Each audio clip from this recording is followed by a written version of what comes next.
Hello students, a very warm welcome to all of you in this video of NEET pattern questions, and this course is meant for basically Hindi speaking belt. So the difference is not like that anything change in content or like that, but जो video में हम लोग बात कर रहे हैं वो थोड़ा सा ऐसे कर रहे हैं कि हम लोग थोड़ा कंफर्टेबल जोन में रहें और whatever I am trying to explain आप इजीली उसे ग्रैस्प कर सको.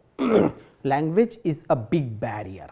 फाइन, हिंदी इंग्लिश ठीक है, दिक्कत नहीं है, लेकिन जिस लैंग्वेज में हम लोग रोज बात करते हैं ना उसमें हम लोग ज़्यादा कंफर्टेबल रहते हैं. ठीक है, तो ये बेसिकली क्वेश्चंस का जो कलेक्शन है, सिलेक्शन है, या जो भी एक वीडियो है वो नीट पैटर्न क्वेश्चंस हैं. नीट पैटर्न का मतलब ये हुआ देखिए आपके फिजिक्स में नीट में 45 क्वेश्चंस आते हैं. 45 सभी के ही हैं, जूलॉजी, बॉटनी, फिजिक्स, केमिस्ट्री. तो जो टाइम अलॉटेड है उसके हिसाब से आपको 45 क्वेश्चन के लिए मैक्स टू मैक्स 45 मिनट्स ही मिल रहे हैं. हाँ, if you are very much comfortable in zoology and botany तो थोड़ा सा आप 2-4-5 मिनट इधर डिवोट कर सकते हैं. बट माई सजेशन इज आप शुरू से ही ऐसे प्रैक्टिस करें. हम लोग 16वें चैप्टर पे हैं. बिफोर दैट दिस चैप्टर हम लोगों ने 15 चैप्टर जो है कंप्लीट किए हुए हैं. तो प्रैक्टिस हमारी शुरू से ऐसी रहनी चाहिए कि एक क्वेश्चन पे 2 मिनट से ज़्यादा का टाइम ना लगे, क्योंकि अगर 2 मिनट आपने लगाने शुरू किए तो 90 मिनट्स हो जाएंगे, तो वो भी हम अफोर्ड नहीं कर सकते. बट इनिशियल डेज के लिए हम ये कह सकते हैं कि अभी 2 मिनट्स के अंदर तो मुझे खत्म करना है. In 2 minutes we have to finish. कोशिश फिर से वही बात, इन जनरल आपके पास में 1 मिनट का टाइम है. हाँ, इफ इट इज पॉसिबल कि आप कुछ छोटे छोटे क्वेश्चन जल्दी कर दें, है ना. आज मैं कुछ शॉर्ट ट्रिक्स भी शेयर करूंगा क्विक मेथड में, तो कुछ लॉन्ग क्वेश्चंस के लिए आपको थोड़ा टाइम अच्छा मिल जाएगा. तो ये स्ट्रेटजी बना के हमने चलना है. आउट ऑफ दिस 10 क्वेश्चंस मैं मतलब 30 मिनट्स मैक्स है. हालांकि मुझे लेना नहीं चाहिए 30 मिनट्स, बट मुझे चूंकि बताना भी है, बोलना भी है, समझाना भी है, सो मैक्स टू मैक्स 30 मिनट्स. मैं उससे ज़्यादा बिल्कुल 1 मिनट नहीं लूंगा. कोशिश करूंगा विद इन 30 मिनट्स फिनिश करने की. ठीक है, सो लेट्स मूव. क्योंकि अच्छी चीज़ों की प्रैक्टिस जितनी ज़्यादा, जितनी जल्दी शुरू की जाए उतना ही बेहतर है. So here comes your first questions, that is 1, 2, 3, 4 and so on. Question number 1. देखिए, वेव्स में आपको इस स्टैंडर्ड इक्वेशन के बेसिस पे क्वेश्चन तो मिलने ही मिलने हैं. इसलिए मैं यहां से इसलिए शुरुआत कर रहा हूं कि जो स्टैंडर्ड इक्वेशन की वैल्यू है वो हम लोग थोड़ा सा देख लें और आगे उसकी प्रैक्टिस को थोड़ा कंफर्टेबल होकर करते रहें. The equation of a sound wave is given as, देखिए कैसे है, y is equal to y not sine kx plus minus omega T. ये स्टैंडर्ड हमारा शेप होता है इस इक्वेशन का. ठीक है, तो यहां पे आपको पता है k बराबर रहता है 2 पाई अपॉन लैम्डा. इसकी जितनी आप प्रैक्टिस करें, ये वेव नंबर है, उतना ही अच्छा रहेगा. जल्दी से आप रफ पे फटाफट इसको लिख के वैल्यूज निकाल सकते हैं. दूसरा बच्चों, omega is equal to 2 pi F रहता है हमारा.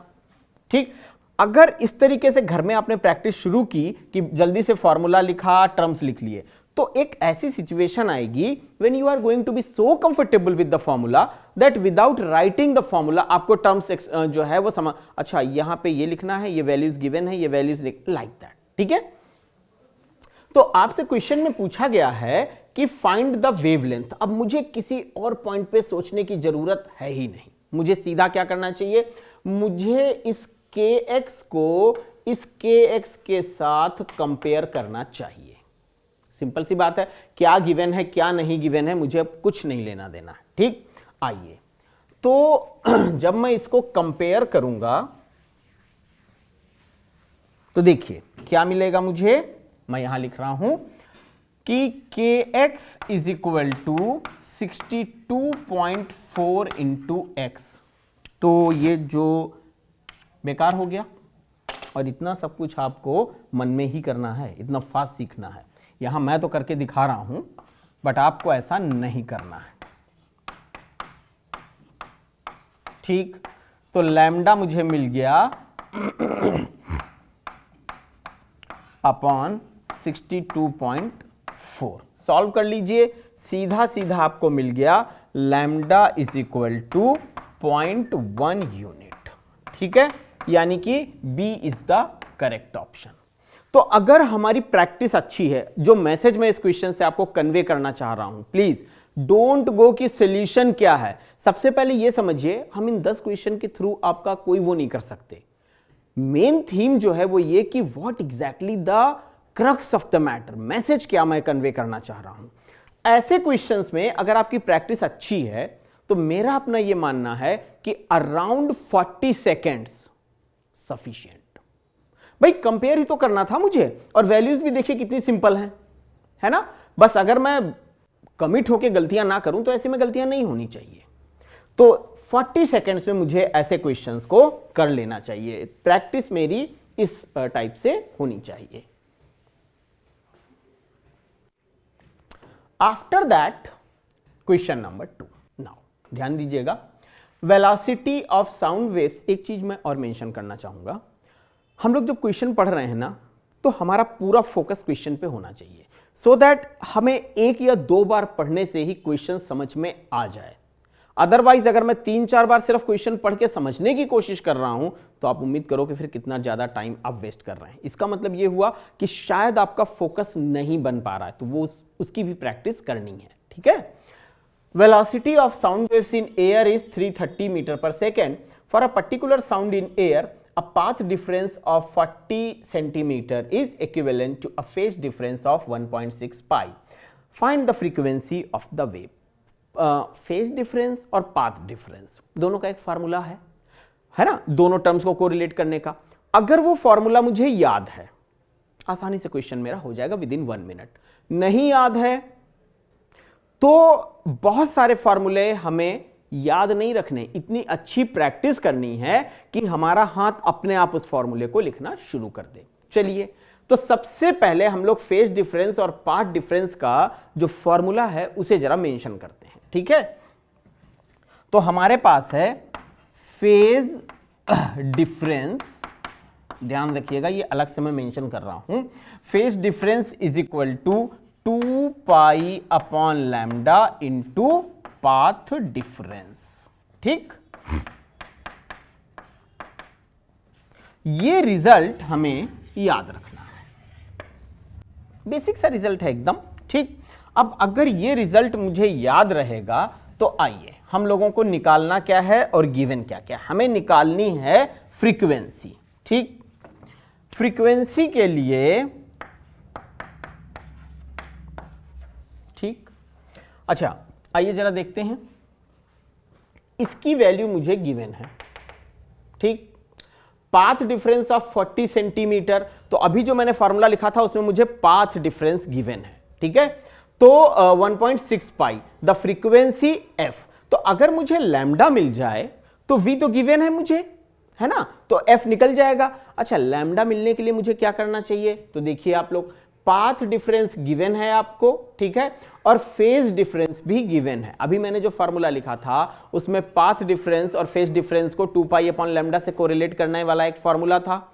सीधा मैं उस फार्मूले में वैल्यू रखूंगा तो मुझे लैम्डा मिल जाएगा बराबर lambda is equal to 0.5 metre. कौन सा फार्मूला है, phase difference is equal to 2 pi upon lambda into path difference. Values हैं आपके सामने। तो लैम्डा जब मुझे 0.5 मिल गया तो f इज इक्वल टू मुझे मिल जाएगा 330, ये रहा, अपॉन दिस 0.5, ठीक है, सॉरी 0.5। तो बच्चों ये मुझे दे देगा 660 हर्ट्ज, ठीक है। तो इस क्वेश्चन में भी कुछ खास डिफिकल्टी नहीं है। हाँ, मुझे वो कुछ बेसिक रिजल्ट्स हैं उन्हें जरूर प्रैक्टिस करके थोड़ा सा अपने आप को कंफर्ट जोन में रखना है। Move for the question number 3। Velocity of sound, जब भी जैसे उस पिछले क्वेश्चन में दिया गया था ना, तो जब हमें पढ़ना तो प्रैक्टिस ऐसी डालनी है, अच्छा v is given, okay, that is, मतलब अपने साथ ही उसको ट्रांसलेट करते रहना है। अगला question, minimum Audible wavelength in air at room temperature is about. अब ये वो क्वेश्चंस हैं जो कई बारी हम लोग ना छोटे छोटे समझ के पढ़ने के टाइम पे इनको निगलेक्ट कर देते हैं, लेकिन ये बहुत ही सिंपल होते हैं और फ्री ऑफ कॉस्ट, बिना किसी एफर्ट के आपको 4 नंबर आ जाएंगे। पर ये नॉर्मली गलत कर दिए जाते हैं, क्योंकि हम लोग ऐसी छोटी बातों पे ध्यान नहीं देते हैं जब हम सिलेबस अपना फिनिश कर रहे होते हैं। हम बड़े बड़े फॉर्मूले, बड़े बड़े कैलकुलेशंस देख लेते हैं। जबकि अगर आपको कामयाब होना है, खास करके मेडिकल एंट्रेंस एग्जाम में, तो एक एक मार्क की फाइट है, ध्यान रखिएगा। चलिए आते हैं। Minimum Audible wavelength in air at room temperature. Obviously बात कहीं ना कहीं ह्यूमन बीइंग्स की जा रही है, ठीक है ना। चलिए देखते हैं। तो लैम्डा मीन, अरे भाई लैम्डा क्यों निकालना शुरू किया? अरे हमें पता है कि फ्रीक्वेंसी मिनिमम ऑडिबल के लिए क्या होनी चाहिए, 20 to 20,000, वही हम लोग सुन सकते हैं। तो हमें उसके करस्पॉन्डिंग एक लैम्डा की भी वैल्यू मिलनी चाहिए जो कि न्यू मैक्स के साथ जुड़ा हुआ हो, ठीक। तो ये हो जाएगा हमारा v upon F max, F या फ्रीक्वेंसी जो भी है वो मैक्स, ठीक है। तो मिनिमम ऑडिबल वेवलेंथ ये मिल गई, और जब वेवलेंथ मिनिमम होगी तो फ्रीक्वेंसी मैक्सिमम होनी चाहिए। और मैक्सिमम फ्रीक्वेंसी अगर हम लोग रखेंगे, अब देखिए यहां पे वैल्यूज कुछ भी गिवन है नहीं, तो हमें ध्यान रखना है कि क्या क्या वैल्यूज हमने यूज करनी है। इनटू 100, ठीक है। एक्चुअली क्या होता है, velocity of sound in general 330 से 332 मीटर पर सेकेंड रहती है, ऐसा कुछ कंसीडर करते हुए। हाँ, अगर ऐसे क्वेश्चंस में कोई डाटा गिवन है, वेरी हैप्पी, आप उसे यूज करें, ठीक है। और ये हो गया भाई 20,000, ठीक। ये कैंसिल हो गया हमारा, तो ये नियरली मुझे मिलेगा 20 mm। जानते हैं कैसे? क्योंकि इसका आंसर आएगा 1.66, को मैं सॉल्व करूंगा 1.66 सेंटीमीटर। अब जब मैं यहां चेक करना शुरू कर रहा हूं ना, तो 1.66 सेंटीमीटर कुछ गिवन है नहीं। 5 से 200 सेंटीमीटर नहीं भाई, 0.2 एंगस्ट्रॉम टू 5 एंगस्ट्रॉम नहीं। तो अब ये 20 mm जो बनता है, तो वही एक मुझे 16 mm के आसपास की जो वैल्यू आ रही है, इसलिए नियर अबाउट मैं बोल रहा हूं कि 20 mm मिलीमीटर के आसपास की वेवलेंथ होनी चाहिए, ठीक है। ये वो क्वेश्चंस होते हैं जो कहीं ना कहीं सही सॉल्व करने के बाद जब आप आंसर नहीं उसका मैच कर पाते हो ना, तो फिर आपके मन में तुरंत एक क्वेश्चन आता है, ओह माय गॉड, इसका मतलब मेरी कैलकुलेशन गलत हो गई। आप तुरंत वापस चले जाते हो, फिर से आप कैलकुलेट करते हो, आंसर वही आता है, टाइम आपका खराब हो गया 2-3 मिनट का। अब आप थोड़ा पैनिक हो जाते हो कि अरे इतना आसान क्वेश्चन नहीं हो रहा। आप फिर से पढ़ते हो, फिर से ट्राई करते हो, और फिर अल्टीमेटली पता है नॉर्मली स्टूडेंट क्या करता है, स्किप करके चला जाता है कि चलो इसको बाद में देखेंगे हम। तो पैनिक नहीं होना है हमें। जब निकला तो हम जरा ढंग से हम अपने पे कॉन्फिडेंस क्यों ना रखें कि yes whatever I have calculated is correct. So if it is correct, so let's start analysing, ठीक। ऐसे एग्जाम्स को क्लियर करने के लिए खाली प्रिपरेशन नहीं, एक प्रॉपर प्रिपरेशन और स्ट्रैटेजी की जरूरत है, ठीक है। Now fourth, velocity of sound in a gaseous medium is this much. एक वेल नोन सा डाटा है। If pressure is increased by 4 times without change in temperature, the velocity of sound in the gas is. अब देखिए, ऐसे question को solve करने के लिए होता क्या है, नॉर्मली हम लोग सीधा वैल्यूज देके चल पड़ते हैं। आप अगर वीडियोस देखो इस पर्टिकुलर टॉपिक के, तो वहां मैंने इन सारी चीजों को डिस्कस किया हुआ है कि वेलोसिटी ऑफ साउंड पे किन किन फैक्टर्स का फर्क पड़ता है। मैंने लैप्लास का करेक्शन भी न्यूटन के फॉर्मूले में बताया है, और फिर उसके बाद कॉन्सेप्ट्स। अब अगर आप ध्यान से देखो कि आपने प्रेशर तो बढ़ा दिया, ठीक है, बट टेम्परेचर आपका चेंज नहीं हुआ है। So if temperature is not changed, तो अल्टीमेटली कोई भी फर्क पड़ने वाला है नहीं। ये डिस्कशन हम लोग बड़े अच्छे से कर चुके हैं, तो इसलिए इस हिसाब से इसका करेक्ट आंसर 4A हुआ। अब अगर कॉन्सेप्ट क्लियर है तो ऐसे क्वेश्चन में आपको हार्डली 20-30 सेकेंड्स लगने हैं। नॉर्मली आप लोग क्या करते हो, पढ़ने के बाद अरे ये लग तो रहा है लेकिन क्या इतना सिंपल पूछा जाएगा, नहीं भाई कैलकुलेट करते हैं। तो प्लीज ऐसी गलतियां मत करिए, ठीक है।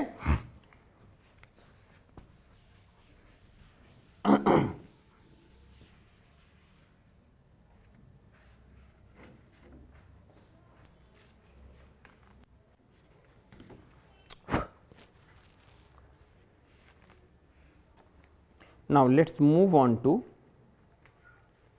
Question number 5. देखिए, हालांकि ये क्वेश्चन तो मुझे लगता है क्लास 9-10 के लेवल का है, बट मैंने यूं ही रख दिया just to give you some comfort zone. Bomb explodes on the moon. कोई एटमॉस्फेयर नहीं मून में, और आपको पता है कि साउंड वेव्स जो हैं वो लॉन्गिट्यूडनल मैकेनिकल वेव्स हैं, उनको चलने के लिए मीडियम चाहिए ही चाहिए. ठीक है. How long will it take for the sound to reach the earth? कभी नहीं आएंगी, क्योंकि वो वहां से चल ही नहीं पाएंगी, बिकॉज वहां पे मून पे कोई एटमॉस्फेयर है ही नहीं. सिंपल. ठीक है.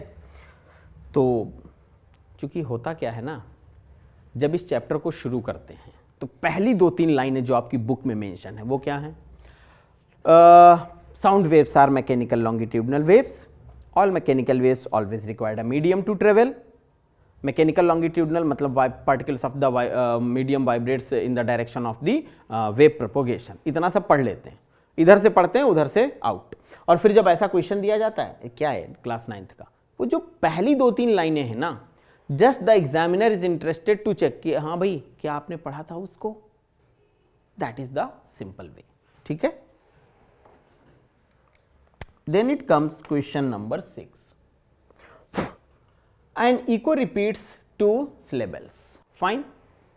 If the velocity of sound is 330 metre per second, एक जनरल वैल्यू मैंने ली है, then the distance of the reflecting surface is how much? Actually होता क्या है, देखिए इस क्वेश्चन को जरा समझते हैं. मैं यहां पे खड़ा हूं और वो क्लास 9th वाला फॉर्मूला अगर आप याद करो तो मिनिमम 17 मीटर के आसपास की डिस्टेंस अगर है रिफ्लेक्टिंग सरफेस की तो मुझे इको सुनाई देगी. ओके. सामने मेरे एक वॉल है, हालांकि वॉल है लेकिन वो काफ़ी करीब है, वो यहाँ से कुछ 20-1 फीट के आसपास होगी, उसे थोड़ा ज़्यादा दूर होना चाहिए, अराउंड 50-60 फीट. मैंने बोला हेलो, तो मुझे इको आनी चाहिए, hello hello hello, like this. तो वो एक्चुअली उन्होंने बता दिया है कि कितनी बार वो रिपीट कर रही है. आपको यह पता लगाना है कि अगर वो 2 बार रिपीट कर रही है तो रिफ्लेक्टिंग सरफेस मेरे से कितना दूरी पे है. ठीक है. ये है क्वेश्चन का बेसिक आइडिया. जरा इसका एक छोटा सा डायग्राम देख लेते हैं हम लोग. ऐसे करके एक मान लीजिए रिफ्लेक्टिंग सरफेस है. ठीक.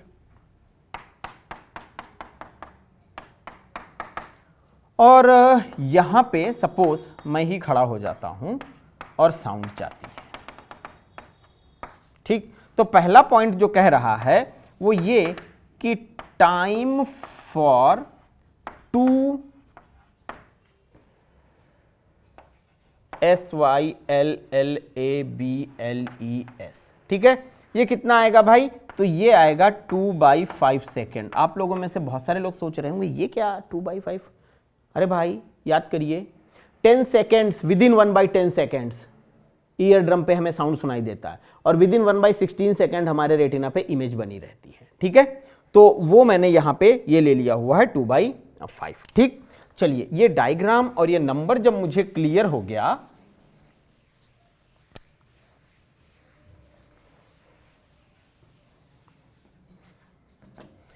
तो मैं कहूंगा कि मान लीजिए मेरे और इस वॉल के बीच में x मीटर की डिस्टेंस थी, तो साउंड यहां से वहां तक गई, वहां से मेरे तक आई, तो टोटल डिस्टेंस कितनी चली? 2x.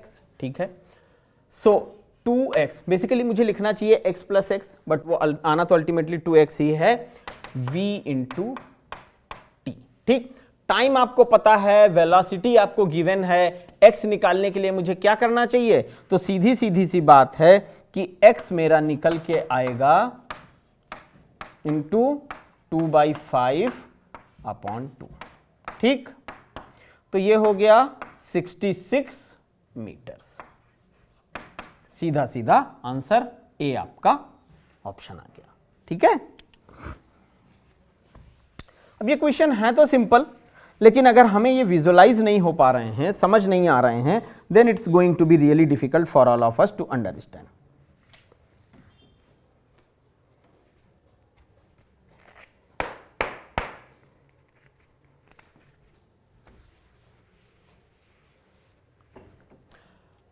After that, obviously, next question number 10.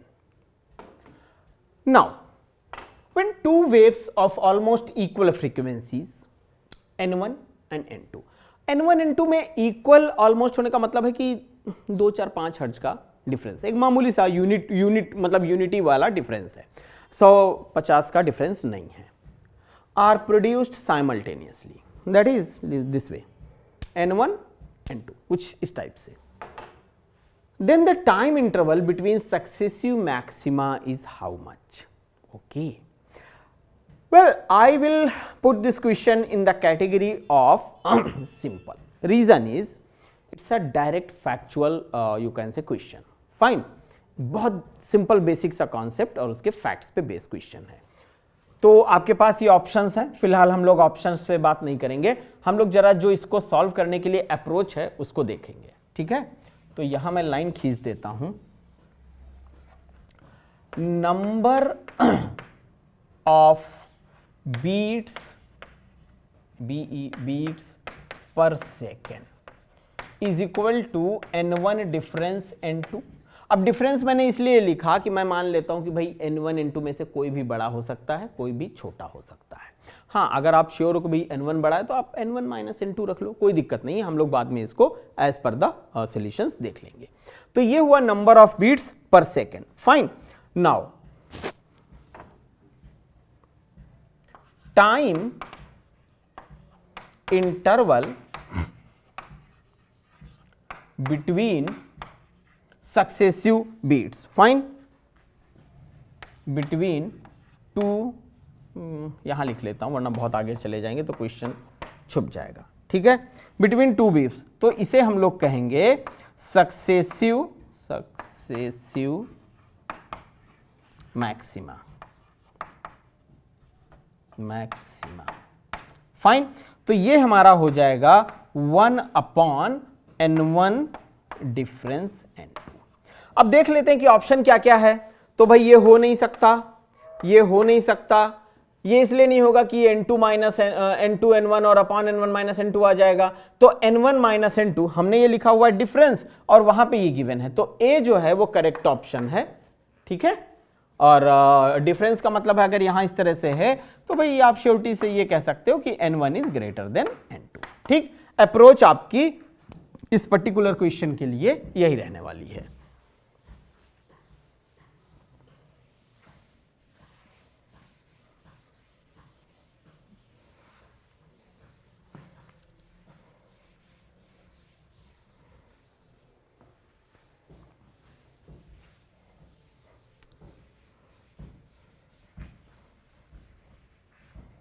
चलिए भाई अगला क्वेश्चन हम लोग देखते हैं.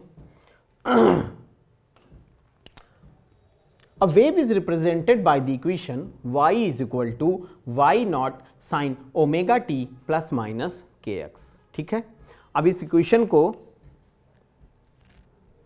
अगर मैं देखूं तो क्या मैं ऐसे लिख सकता हूं, y naught sin omega T minus kx. ठीक, इस क्वेश्चन में मुझे साफ साफ दिख रहा है कि k बराबर 1 है. ठीक है, इसको सॉल्व करके मैं ऐसे भी लिख सकता हूं, लिख ही देते हैं हम लोग, is equal to Y not sine 2 pi T upon T plus 2 pi X upon lambda. चलेगा, कुछ नहीं किया, सिंपल सा जो है एक्सपेंशन कर लिया हमने इसका. अब it is a travelling wave propagating along positive x direction with velocity. आपको वेलोसिटी निकालनी है, पॉजिटिव एक्स डायरेक्शन में जा रही है तो सर इसलिए हमें इसे माइनस करना पड़ेगा. ठीक है, हमने चैनल लिख लिया था नेगेटिव डायरेक्शन के लिए. तो कंपेयर कर लेते हैं अब हम लोग इस वैल्यू को. ठीक है, ये देखिए ये उसी इक्वेशन का एक दूसरा मेकअप वाला फॉर्म है जो मैंने पहले वाले उसके लिए यूज किया था. तो v is equal to lambda by T मैं सीधा सीधा लिख लूं. आई होप कि आप लोगों को कोई दिक्कत नहीं होगी. चलिए वैल्यूज रख देते हैं, तो v बराबर आ जाएगा 10 मीटर पर सेकेंड. अब ये क्वेश्चन देखने में जितना लंबा लग रहा है ना, वैसा कुछ है नहीं इस क्वेश्चन में, प्रोवाइडेड कि मुझे वो स्टैंडर्ड वेव फॉर्म याद हो. That's it.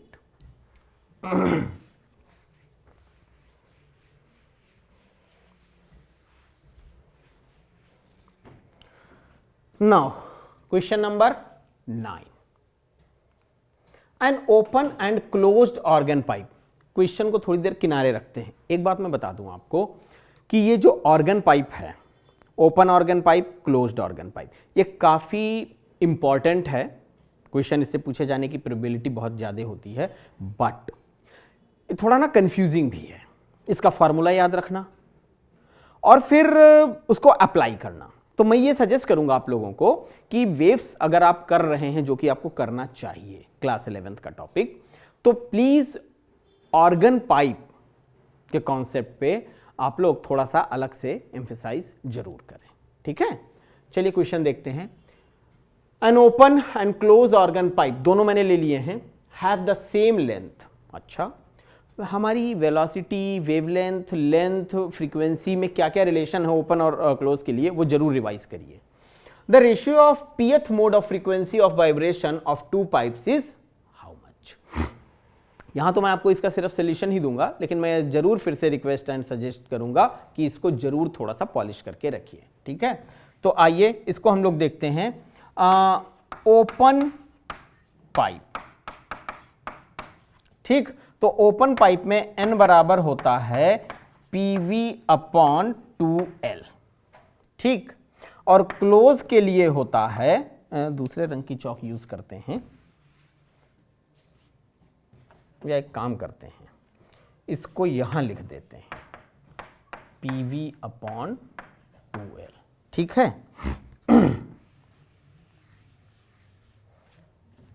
और क्लोज पाइप के लिए हम लोग लिख लेते हैं कि क्लोज पाइप के लिए n prime is equal to 2p minus 1, n prime is equal to 2p minus 1 into v upon 4l, sorry 4l, ठीक है, ये फॉर्मूला रहता है। तो pth मोड इसका और इसका 2p माइनस 1th मोड, ध्यान दीजिए, pth mode of open is equal to 2p minus 1th mode of close, ठीक। इसको जब मैं सॉल्व करूंगा तो बेसिकली मैं क्या लिखूंगा, n अपॉन n प्राइम। तो उस हिसाब से जो d है ना, वो मेरा करेक्ट ऑप्शन हो जाएगा। आपके सामने ही सारी वैल्यूज हैं, ठीक है। इसका एक तो 2 बच जाएगा, इसका LL तो कैंसिल हो जाएगा, V कैंसिल हो जाएगा, सो D is the correct option. इस टाइप के फॉर्मूलों की ना थोड़ा प्रैक्टिस तो जरूरी है।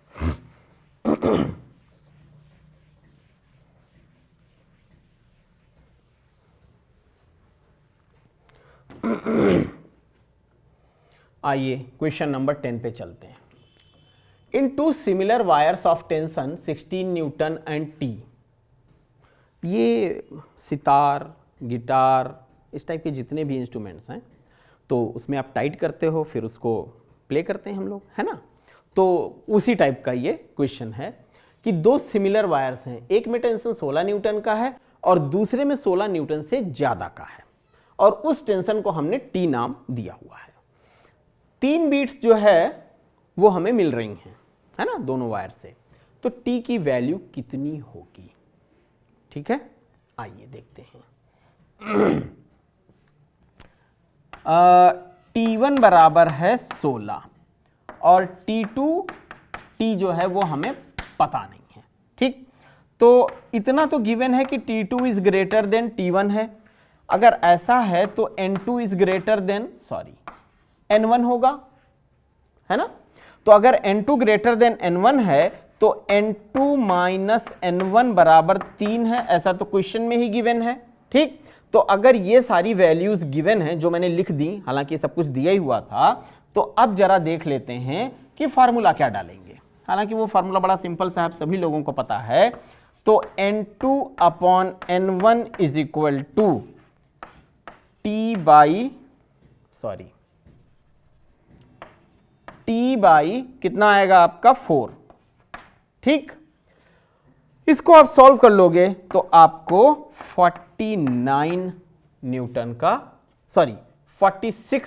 का आंसर मिलेगा, ठीक है। 46 Newton is the answer. Values तो मैंने रखी दी थी, आपको सिर्फ पुट करनी है और निकालनी है, ठीक है। So, this way it was a message for this particular chapter, I mean how you can tackle the questions from this chapter. ठीक है.